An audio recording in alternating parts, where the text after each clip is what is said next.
Excellences, la Première Dame, Mesdames, Mesdemoiselles, Messieurs, tout honneur respecté, good morning, bonjour, mwaramutse. Permettez-moi de prime abord de souhaiter les bienvenus à Kigali aux invités, panélistes et participants qui nous sont venus de loin. J'espère que vous avez eu un beau voyage, une agréable nuit et que vous allez avoir un beau séjour au Rwanda. Nous entamons demain la 31e commémoration du génocide perpétré contre les Tutsis au Rwanda en 1994. Cette conférence s'inscrit d'une part dans le respect de la mémoire et d'autre part dans la mise en application de la résolution de l'Assemblée générale des Nations unies du 23 décembre 2003, modifiée le 26 janvier 2018, qui a consacré la date du 7 avril comme, je cite, une journée internationale de réflexion sur le génocide des Tutsis au Rwanda en 1994. Il y a une règle sur laquelle nous sommes tous d'accord. C'est que s'il n'y avait pas eu une ingérence européenne en Afrique et au Rwanda en particulier, nous ne serions pas en train de faire une conférence comme celle-ci sur un génocide ayant emporté plus d'1 million de personnes tuées pour ce qu'elles étaient. Je le dis avec conviction en me référant aux propres écrits des premiers missionnaires arrivés au Rwanda qui ont décrit une société unie et unifiée. Je cite 2 exemples. Le premier ouvrage, celui des missionnaires catholiques publié à Kabgayi en 1930, chanoine Louis Dorager, intitulé « Le Rwanda ancien et moderne », dans lequel il s'émerveille devant l'unité des Rwandais en ces termes, je le cite, « Les indigènes de ce pays ont bien le sentiment de ne former qu'un seul peuple, celui des Rwandais, qui a donné son nom au territoire. Ce sentiment prend la forme qu'il revêt normalement chez les sédentaires d'attachement au sol, non pas seulement au foyer, à la commune ou à la province et au territoire ancien, obéissant au même prince.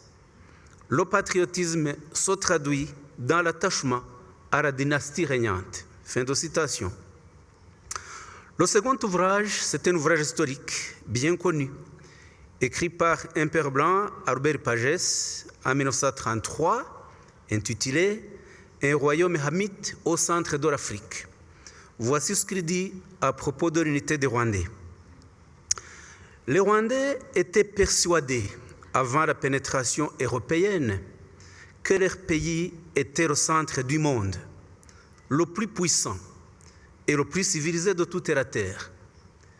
Il faut ajouter l'unité linguistique qui, presque absolue d'un bout à l'autre du territoire, conditionne la facilité des relations entre les habitants, l'unité des institutions de coutume et d'usage dans la vie privée, la vie sociale et la vie publique, entre concitoyens de conditions différentes et enfin l'unité religieuse. Mesdames et messieurs, une société unie de ce point, telle que les premiers Blancs l'ont trouvée, ne pouvait en aucun cas aboutir à un génocide si ces valeurs n'avaient pas été détruites par les occupants blancs pour leurs propres intérêts. En peu de mots, l'origine profonde du génocide des Tutsis se trouve dans la colonisation belge qui a détruit l'identité existentielle du Rwandais. Après, la Belgique a idéologisé des partis politiques rwandais, tels Parme Hutu et Aprosoma, qui ont poursuivi l'œuvre ravageur de la colonisation. C'est finalement l'élite rwandaise au niveau politique, universitaire, militaire, religieuse, société civile et autres, formés dans ce système discriminatoire belge qui a pensé intellectuellement le génocide. Nous estimons que cette conférence permettra particulièrement aux jeunes de comprendre le modus operandi de ce génocide qui a été un crime soigneusement conçu, élaboré et commis au nom d'une idéologie ethniciste et politique. Le moment de cette conférence est important car nous voyons la résurgence dans notre région des mêmes idées, des mêmes idéologies et des mêmes complicités comme celles qui ont eu libre cours au Rwanda entre 1990 et 1994. Ces événements se manifestent par la falsification des faits, le détournement des responsabilités, la criminalisation des victimes et la sanctification des bourreaux.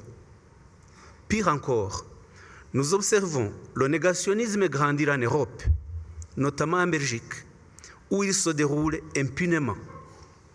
En France, ce crime est réprimé sur instruction du parquet, comme on l'a vu en décembre 2024, avec la condamnation de Charles Onana pour le négationnisme du génocide des Tutsis. Une première en dehors du territoire rwandais, nous nous en félicitons profondément. De nos jours, nous observons l'apparition d'actes acceptés par des États visant le sabotage des commémorations du génocide commis contre les Tutsis. C'est le cas en Belgique, où des villes comme Bruges et Liège, qui est la plus grande ville francophone belge, interdisent les commémorations publiques du génocide des Tutsis. C'est un scandale, d'autant plus que la Belgique, quand elle diabolise le Rwanda, sous prétexte d'un conflit strictement interne qui se déroule sur le territoire congolais, avance qu'elle le fait en application du droit international. Or, l'établissement du droit du génocide des Tutsis est aussi un acquis du droit international consacré par les instances internationales habilitées. L'Assemblée générale de l'ONU, en 2003, je l'ai dit au début, et le Conseil de sécurité en 2014 ont voté des résolutions consacrant l'obligation de commémoration pour tous les États membres de l'ONU. Nous voyons près du Rwanda des actes de reprise du génocide sur le même groupe ethnique Tutsi et Banyamulenge en République démocratique du Congo sur l'ordre du pouvoir. Des actes d'appel à la haine et d'incitation directe et publique à commettre le génocide sont lancés par des officiels.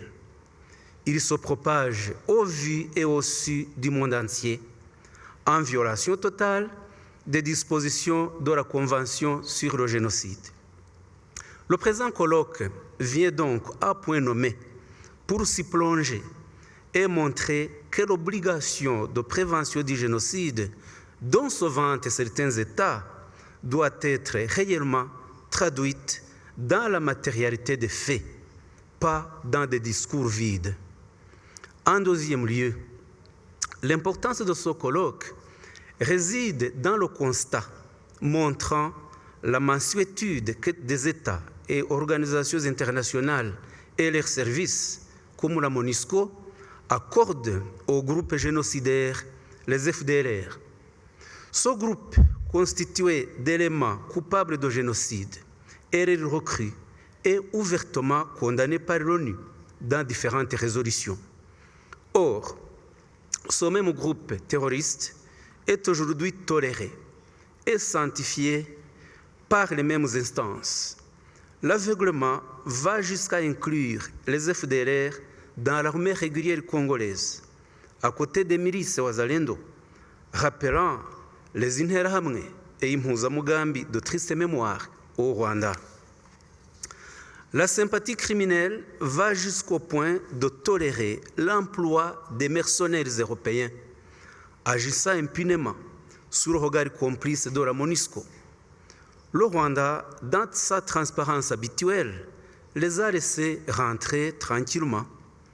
la presse occidentale n'a pas du tout parlé de cet événement, alors que l'usage des mercenaires est interdit par les conventions de Genève du 9 août 1949 et les protocoles additionnels du 6 juin 1977.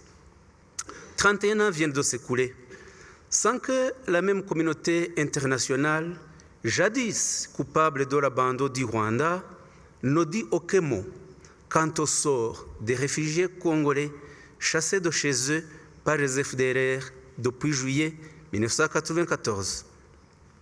Plus de 900 000 réfugiés congolais, Tutsis, ont quitté leur pays, leur territoire, leur domicile et résident dans des camps au Rwanda, en Ouganda et dans différents pays à travers le monde. Les crimes qu'ils ont subis sont mondialement connus, mais restent impunis. Peut-on alors dire que le génocide des Tutsis a appris quelque chose à la communauté internationale? C'est une bonne question à laquelle cette conférence doit faire le débat. Pour mieux se dédouaner, certains États et organisations internationales, comme le Conseil de sécurité de l'ONU, le Parlement européen, pour ne citer que cela, ont créé un bouc émissaire qui s'appelle le Rwanda.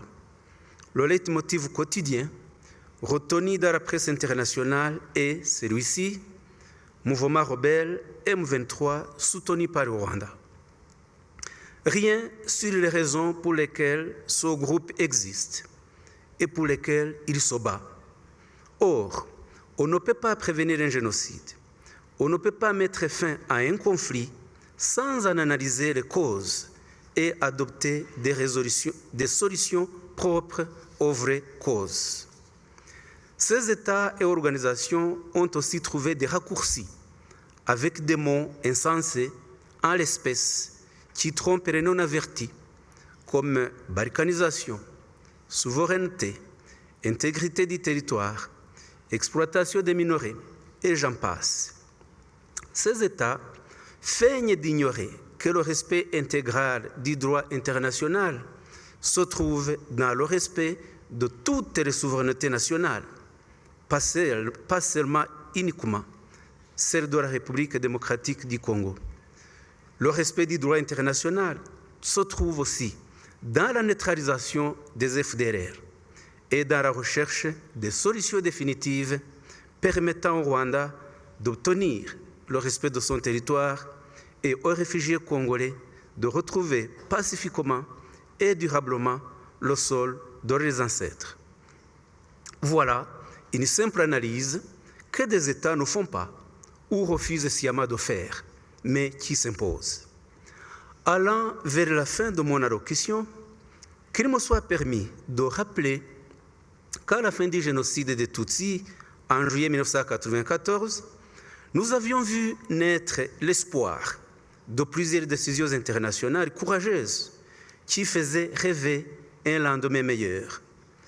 Il y a eu d'abord la création du tribunal pénal international pour le Rwanda par la résolution 955 du Conseil de sécurité le 8 novembre 1994.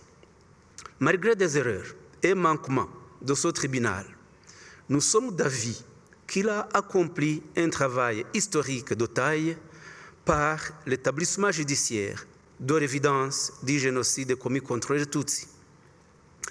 En 1999, l'Organisation des Nations Unies a mis en place une commission dirigée par Ingvar Carlsson, ancien Premier ministre de Suède, qui a rendu son rapport le 15 décembre 1999, reconnaissant des manquements graves de l'ONU dans la prévention du génocide des Tutsis.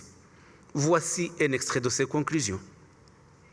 C'est sur le système des Nations Unies tout entier que retombe la responsabilité de n'avoir su ni prévenir ni mettre fin au génocide au Rwanda. La carence première a consisté à ne pas mobiliser les ressources et l'engagement politique qu'appelaient les événements du Rwanda et la présence des Nations